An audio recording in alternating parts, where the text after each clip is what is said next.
Assalamualaikum warahmatullahi wabarakatuh. Alhamdulillahirabbil alamin wa kafa, salatu wassalamu ala sayyidina Muhammadinil Mustafa wa ala alihi wa sahbihi ahli sidqi wal wafa, ma ba'd. Yang sangat saya takzimi, saya muliakan Syekhina wa murabbi ruhina Mbah Yaitim beserta ibu, mudah-mudahan Allah panjangkan. Jadi saya miftah, beliau alam. Berarti pengen menguasai dunia, pegang miftah dan alam, selesai. Dan para asatid serta artis kita Mbak Muti, mutu tapi sedidik.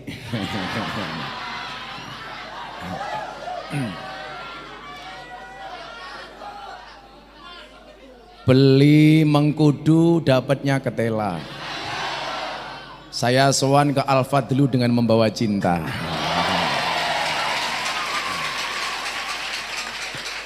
Makan sekuteng pakai gelas antik. Ada Ustadz ganteng sama santri cantik. Tapi bohong.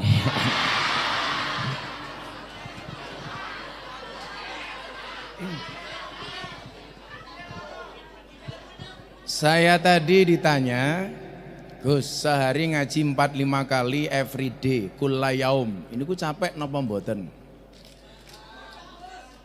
Kalau dibilang punya prinsip, jadikanlah lelah.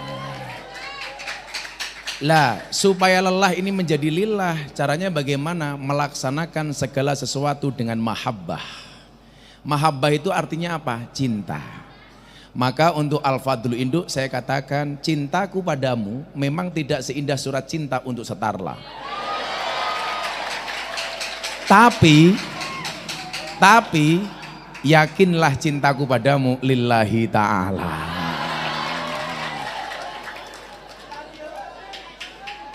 Saya akan tunjukkan satu bukti ketika sebuah hubungan baik antar manusia maupun makhluk dengan Khalik dilandasi dengan cinta atau mahabbah. Ada guru dan murid yang saling mencintai. Muridnya namanya Syafi'i, gurunya namanya Maliki. Imam Syafi'i ini kan gurunya banyak, sampai kemudian dia menjadi orang hebat. Salah satu guru yang paling tidak dimi adalah Imam Malik. Nah, satu ketika karena murid mencintai guru, guru mencintai murid. Satu ketika Imam Malik tidur bermimpi ketemu dengan Rasulullah. Tapi luar biasanya apa? Rasulullah mengatakan kepada Imam Malik, wahai Imam Malik, baligh salami ila Syafi'i. Tolong sampaikan salamku kepada Imam Syafi'i. Yang mimpi ketemu Rasulullah gurunya, tapi Rasulullah nitip salam kepada muridnya, namanya Imam Syafi'i. Baligh salami ila Syafi'i. Begitu Imam Malik bangun, dia kaget dan berpikir atas mimpinya. Hebat betul ini murid saya namanya Syafi'i. Saya yang mimpi ketemu Rasulullah, kenapa Rasulullah nitip salam kepada santri saya? Akhirnya apa yang terjadi?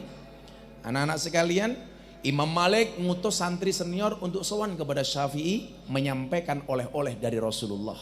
Begitu sampai rumahnya Syafi'i, sang santri mengatakan, Pak Kiai Syafi'i, tadi malam Pak Kiai Imam Malik mimpi. Mimpi apa? Mimpi ketemu Rasulullah. Ada pesan untuk saya. Rasulullah menyampaikan salam kepada Anda. Pertanyaannya adalah, kok bisa guru memimpikan muridnya? Jawabannya adalah karena murid mencintai guru dan guru mencintai muridnya. Akhirnya apa yang terjadi? Begitu dikasih salam dari Rasulullah melalui Imam Malik, Imam Syafi'i ingin membalas kebaikan sang santri ini. Karena apa? Wa idza huyitum bi tahiyatin fahayyu, terus bi ahsana minha. Kalau kita dikasih kebaikan, maka harus diganti kebaikan yang lebih banyak. Imam Syafi'i cari jubah yang paling bagus. Ternyata jubah yang paling bagus yang dipakai sama Syafi'i. Jubahnya dicopot, diberikan kepada santri yang membawakan pesan ini. Apa yang terjadi? Jubahnya dibawa pulang, sampai rumah dia girang. Kegirangannya dilihat oleh Imam Malik. Nak, kenapa kamu kok girang banget? Gimana saya nggak girang Kiai? Saya dikasih jubahnya oleh Syafi'i, oleh Kiai Syafi'i. Dan adik-adik tahu apa yang dilakukan Imam Malik? Boleh nggak saya pinjam jubahnya? Untuk apa Kiai? Saya pengen mencuci jubahnya Imam Syafi'i dan kemudian Air bekas mencuci jubah Syafi'i akan saya minum. Coba mencuci jubah muridnya, kemudian bekas cuciannya diminum oleh Imam Malik. Dalil ini membuktikan kitab hikam Gus Miftah nggak boleh ikut, disuruh di dapur, suruh bikin minum. Yang lain ngaji, ngapal ke ngimriti, macam-macam, saya di kandang ngurusi ayam. Dulu kiai saya punya 10.000 ayam telur. Pagi yang lain ngaji kitab, saya makan pitik. Siang yang lain ngaji, saya makan pitik. Sore yang lain istirahat, saya nimpal telek pitik. Tetapi apa? Sampai satu ketika kiai saya ngomong sama saya begini, dawuh begini, Miftah, kamu nggak usah khawatir. Kenapa kiai? Kamu memang di sini nggak diajari ngaji, tapi satu saat kalau memang Allah menghendaki, kamu pasti bisa ngaji. Dan ternyata apa yang terjadi? Dulu saya satu kelas 40 orang, yang jadi kiai hanya Gus Miftah tok. Loh.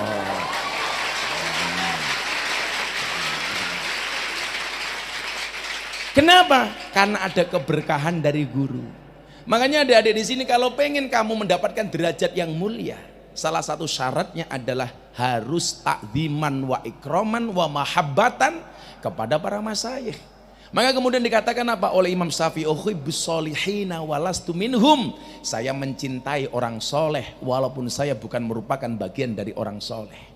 Kenapa? La'alli an anala bihimus syafa'ah. Karena saya ingin mendapatkan pertolongan dari kebaikan orang-orang soleh.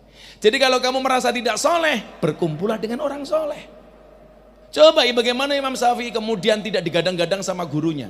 Imam Malik gurunya sampai mau belajar kepada Syafi'i. Suatu ketika Imam Syafi'i lagi ngajar di Masjid Nabawi. Imam Malik datang sembunyi-sembunyi berada di balik tembok Madinah. Mendengar pengajian Imam Syafi'i yang begitu indah, dia menuliskan kalimat khot di tembok Masjid Madinah. Man aroda ilmu nafis fa'alaihi bi Muhammad bin Idris. Barang siapa yang menghendaki ilmu-ilmu yang penting, hendaknya dia belajar dengan Muhammad bin Idris Asy-Syafi'i. Begitu Syafi'i keluar melihat khot gurunya, dia tidak pangling. Loh, ini tulisan guru saya Imam Malik. Kemudian dia menuliskan satu kalimat di situ, takzimnya Imam Syafi'i kepada Malik, wa kaifa yakunu dzalik wa ana tilmidu Malik. Bagaimana saya bisa menjadi seperti ini? Wong saya ini muridnya Imam Malik. Anak-anak tahu, kalau Anda pengen jadi orang besar, syaratnya adalah jangan pernah hilangkan rasa cintamu kepada gurumu. Saya dulu tidak pernah kemudian berpikir mempunyai ekspektasi akan jadi orang besar. Adik-adik tahu, 2 minggu yang lalu saya mendapatkan 3 penghargaan dari Leprit, Lembaga Prestasi Indonesia dan Dunia. 1, rekor blangkon termahal di dunia. Ayo. Saya dulu bikin blangkon 90.000, dibeli sama fans saya 900 juta. Coba, blangkon 90.000 dibeli 900 juta. Uangnya saya sumbangkan untuk Muktamar Nahdlatul Ulama. Mungkin kamu mikir belangkonya saja 900 juta, bagaimana sarungnya? Wah, apalagi isi sarung. Bah.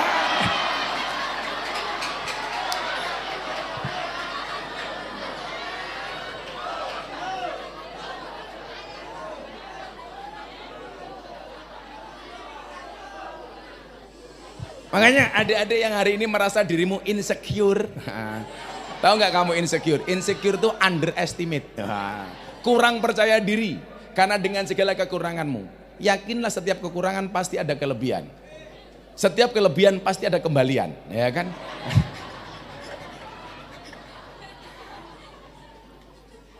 Maka hari ini yang ingin saya sampaikan, kalau kamu terlahir tidak sebagai orang yang kaya dan cerdas, maka kamu harus menjadi orang yang kreatif dan bekerja keras. Kamu santai saja.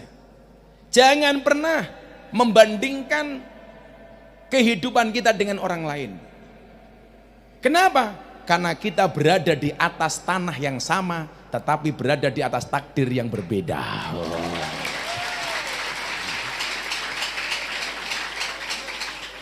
Kalian harus optimis, jangan insecure. Santai dong. Masa depan itu seperti sekumpulan tempe. Artinya apa? Nggak ada yang tahu.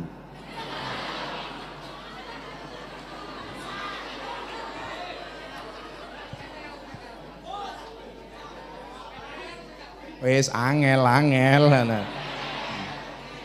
Yang kedua Gus Miftah dapat penghargaan apa? Ustadz dan dai yang paling konsisten dan istiqomah. Pengajian bersama mbak-mbak lokalisasi. Sudah 22 tahun. Kalau saya ditanya konsisten istiqomah itu berat Gus, istiqomah pasti berat. Karena kalau ringan namanya istirahat.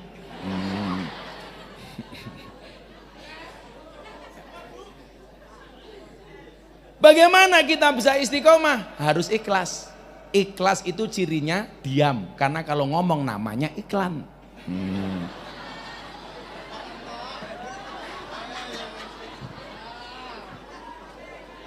Kalau saya suruh gambarkan ikhlas, ikhlas itu bagaimana? Ikhlas itu seperti keset. Maksudnya diinjak-injak tetap welcome.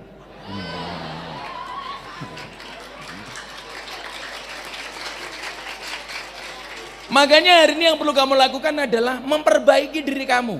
Apa quote Gus Miftah? Pantaskanlah amalmu di hadapan Allah, maka Allah akan memantaskan hidupmu. Kalau tadi Gus Alam bilang, saya doakan mudah-mudahan adik-adik santri putri dapat suami kiai. Ya pantaskanlah amalmu supaya dipersunting oleh kiai.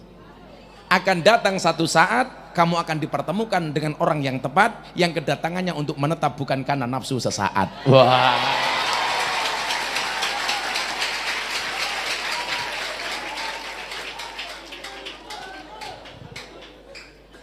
Sing codot-codot ke rungokke ke. Nah. Sekarang nggak usah mikir pacaran.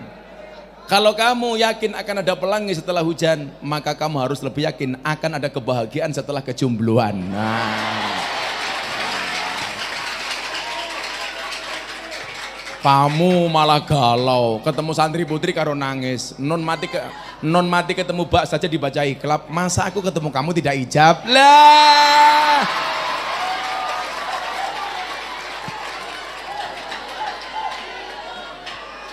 Santri kan gombalannya pakai santri. Kalau ada mubtada pasti ada khobar. Kalau ada aku pasti ada kamu ya. Jeru gitu.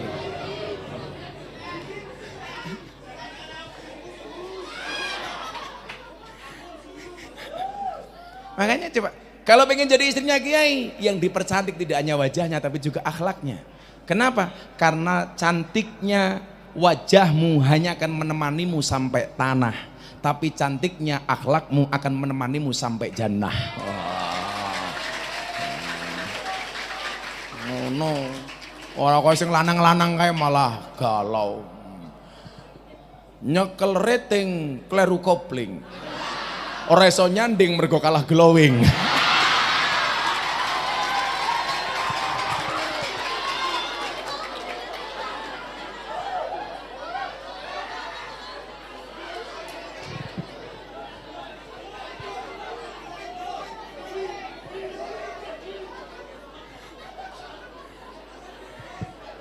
Santai saja deh. Sekarang nyantri dulu aja. Cantik itu bisa dibuat. Kan cantik itu dari 3 hal. Dari sananya, dari dananya, dan dari letak kameranya.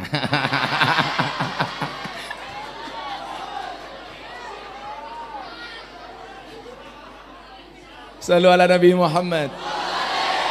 Konsisten 22 tahun. Dan kalian tahu, 22 tahun saya tidak mendapatkan apa-apa, justru saya yang tombok. Dari konsumsi, makan, minum, semuanya yang nanggung saya. Mbak-mbak lokalisasi butuh Quran, saya belikan Quran. Mbak-mbak lokalisasi butuh mukena, saya kasih mukena. Saya kasih sadah, saya kasih sadah. Mereka bilang, ikhlas Gus, ikhlas. Mbok sebagai mas kawin, matamu gue ya ngono.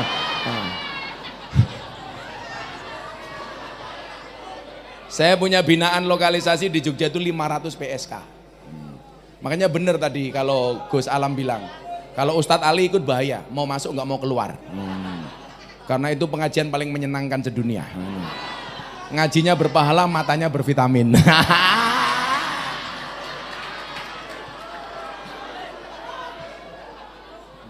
Itulah alasan kenapa kemana-mana saya selalu pakai kacamata hitam. Bukan untuk menjaga pandangan, supaya kalau ngelirik nggak kelihatan.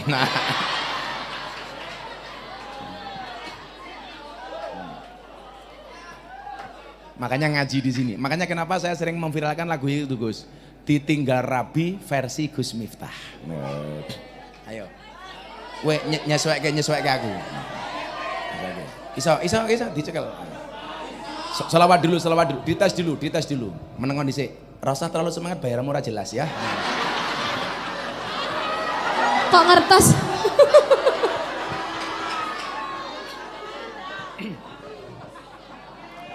Ini walaupun suara saya habis serak, tapi karena cintaku sama kamu insya Allah lah.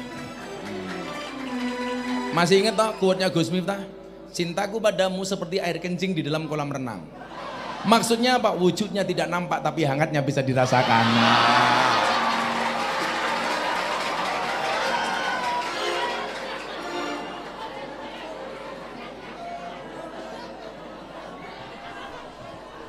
Coba tes vokal dulu bareng-bareng. Kondisi tajar loh. Ya Rabbi bil Mustafa baligh maqasidana waghfir lana ya wasi'al karami huwal habibul ladzi turja syafa'atu likulli haulim minal ahwali muqtahimin.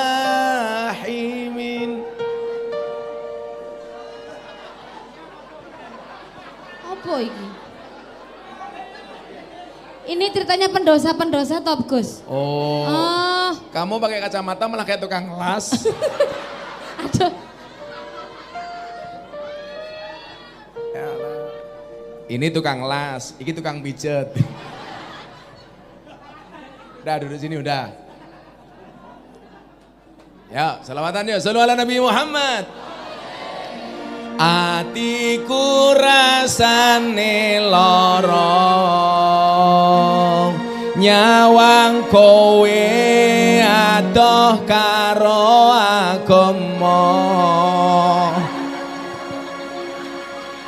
Randuwe tata krama Qur'ane ra. Oh tak ajar loh kowe. Melodine saja. Apa diwale aku ngorjin kowe ngaji ning kene. Enggak usah dubrang-dubrang, pakai melodine saja. Yang sadu saja, enggak usah pakai ketipu, enggak usah macam-macam, melodine saja. Loh, arep nang ndi? Oh, no. Jan. Wes rono salaman wae.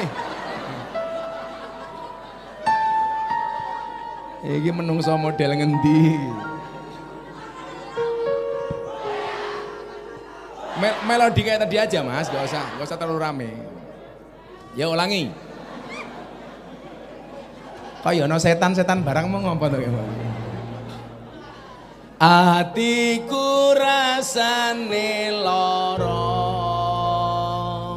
nyawang kanca adoh karo agama randuwe tata krama Qur'ane ra diwaca salate ya ditinggalno sholawat ya Rabbi bil Mustafa baligh maqasidana waghfir lana ma madha ya wasi'al karamin huwal habibul ladzi turja syafa'atuhu likulli halim minal ahwali muqtahimin. apa iki wis jamane cacah nabi karo wong liya.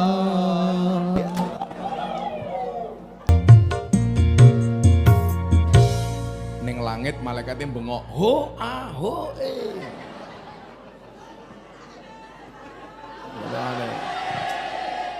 Jadi kalau di sini pokoknya ngaji alon-alon. Iya. Ngaji alon-alon. Ngaji alon-alon apa mundur alon-alon? Aku ngaji alon mergo sadar aku sapa, santri sing nakal ra iso apa. Aku ngaji alon mergo sadar aku sapa, ahli maksiat sing kakean dosa. Astagfirullah. Kalau para ustadz itu beda lagi itu pasti. Aku mundur alon mergo kowe ra gelem kelon.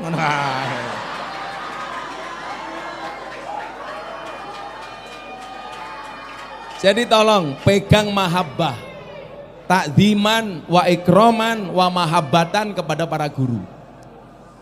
Coba anak-anak dengerin ya. Saya itu dari dulu nggak pernah lepas mendoakan minimal Fatihah kepada semua guru-guru saya, termasuk guru saya matematika. Padahal saya nggak bisa matematika. Namanya saja matematika Gus, makin tenanan makin tidak karu-karuan. Dan ternyata itu dicontoh sama anak saya. Anak saya belas juga nggak mau matematika. Ujian soal 10 salah semua. Gurunya mau marah nggak berani, anaknya kiai. Akhirnya gurunya saya WA toh, Pak Guru kalau mau marah sama anak saya silakan datang ke pondok. Saya pengen tahu penyebabnya kenapa anak saya salah semua. Akhirnya anak saya tanya, Mas kenapa kemarin semua salah, nggak ada satupun yang benar soal 10. Apa jawab anak saya? Mohon maaf bah, kenapa semuanya salah, nggak ada satupun yang benar? Karena kebenaran hanya milik Allah. Betul lanjutkan aku. Makanya syaratnya apa yang pertama? Pengen jadi orang besar harus bisa membesarkan guru kita, minimal dengan apa? Dengan doa Fatihah kita. Makanya anak-anak di sini jangan sampai minimal habis sholat untuk Abadim Fatihah sekali, untuk Mbah Yai Al-Fatihah, untuk Gus Salam Al-Fatihah, terus seperti itu. Karena apa? Ilmu yang kamu dapatkan nggak akan ada keberkahan manakala nggak ada keridoan dari guru-guru kita. Saya mungkin sedikit dapatnya, tapi apa? Qalilum minal yakin khairum min katsirin minal ilmi wal amal.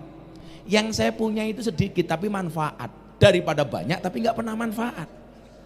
Kalau saya dibilang Miftah ngalim, enggak. Tapi persoalannya adalah kekurangan saya, ketidakaliman saya, ternyata potensi itu bisa saya maksimalkan. Hari ini mohon maaf Gus Alam tahu, Kiai NU yang paling banyak followernya di medsos Gus Miftah. Kalau besok kalian punya TikTok, dibuka TikTok Gus Miftah. Berapa tagarnya? Ratusan tagar Gus Miftah. Yang paling tinggi berapa? 450 juta tagar. Loh, saya ngomong seperti ini tidak untuk sombong dengan kalian.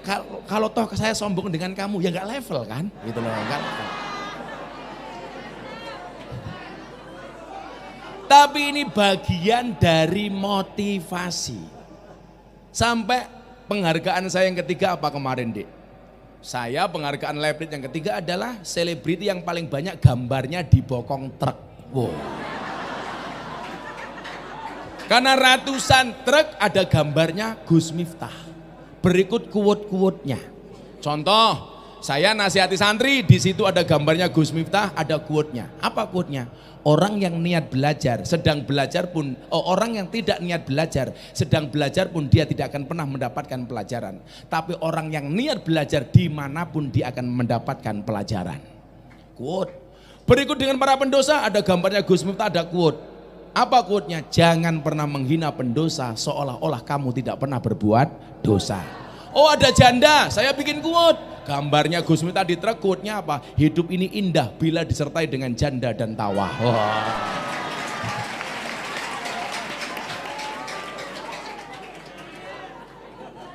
Saya mau ngomong apapun jadi quote. Oh ini kopi. Adik-adik tahu kenapa kopi pahit? Kenapa kopi pahit? Karena manisnya kamu habiskan. Iya.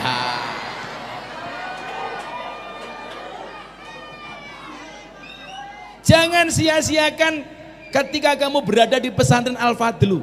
Jangan pernah sia-siakan waktumu. Maka berikut dengan kopi saya bilang, jangan pernah kamu sesali kopimu dingin. Kenapa? Karena ketika hangat tidak pernah kau hargai. Wow.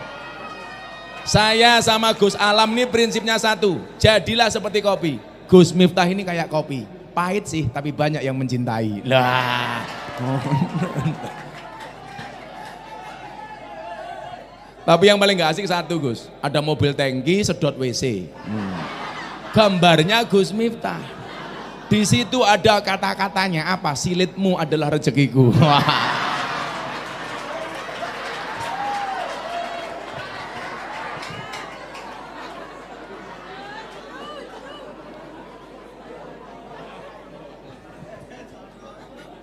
Maka adik-adik tolong berproseslah dengan baik. Saya yakin kalau tadi saya sampaikan, pada akhirnya kita nanti akan tahu bahwa siapa yang berproses paling baik, dia akan menjadi yang terbaik.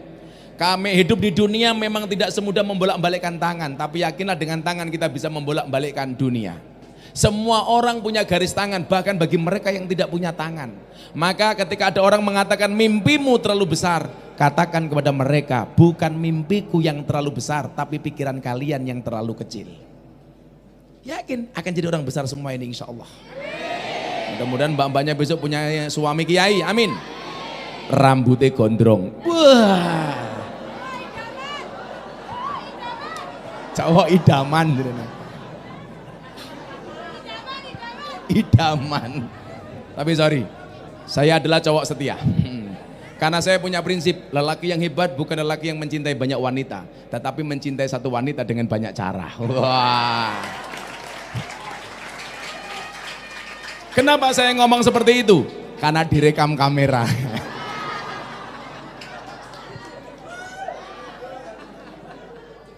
Tetap semangat, adik-adik tahu, sekali lagi orang yang akan mendapatkan posisi terbaik adalah mereka yang mau berproses dengan cara yang baik. Maka pantaskanlah amalmu di hadapan Allah, maka Allah akan memantaskan hidupmu. Gak mungkin kemudian Allah mengangkat derajat kita sementara gak ada alasan kenapa kita harus diangkat. Ayatnya gak ada yang salah. Yarfa'illahu ladina amanu minkum waladina utul ilma darajat. Kalau nyari orang berilmu banyak, orang beriman banyak, tetapi jadilah orang berilmu dan beriman yang diangkat derajatnya oleh Allah. Kenapa? Karena ada alasan. Contoh yang paling kecil adalah ini cangkir. Cangkir ini kalau sudah bersih, dia mau masuk kopi, teh, soft drink gak ada masalah. Syaratnya apa? Cangkirnya harus bersih. Sudah ada teko, ada isinya teh, kopi, soft drink dan lain sebagainya, tapi cangkirnya kotor, otomatis tidak akan pernah dimasuki oleh teh, kopi, soft drink. Kenapa? Karena gelasnya kotor. Maka mumpung kamu berproses di pondok pesantren, kita masih punya guru yang luar biasa, masih punya abah yang luar biasa, berproseslah sebaik mungkin. Gak usah khawatirkan dengan masa depanmu. Kasus terakhir sebelum saya pergi, bayangkan kalau kamu berada di tengah sungai naik perahu, perahunya bocor. Di samping perahu banyak buaya, apa yang harus kamu lakukan? Berdoa, pasrah, tawakal. Salah semua. Bayangkan kalau kamu berada di tengah perahu, perahunya bocor, di samping perahu banyak buaya, apa yang harus kamu lakukan? Yang harus kamu lakukan adalah berhenti membayangkan. Karena saya tadi mengatakan bayangkan, artinya apa? Gak usah khawatir dengan masa depan, karena kecemasan itu adalah ilusi buruk tentang masa depan. Daripada kita buang-buang waktu untuk cemas, lebih baik mempersiapkan diri untuk menghadapi. Melupakan Allah itu dosa, melupakan orang tua itu durhaka, melupakan al-fadlu mana bisa. Terima kasih, assalamualaikum warahmatullahi wabarakatuh.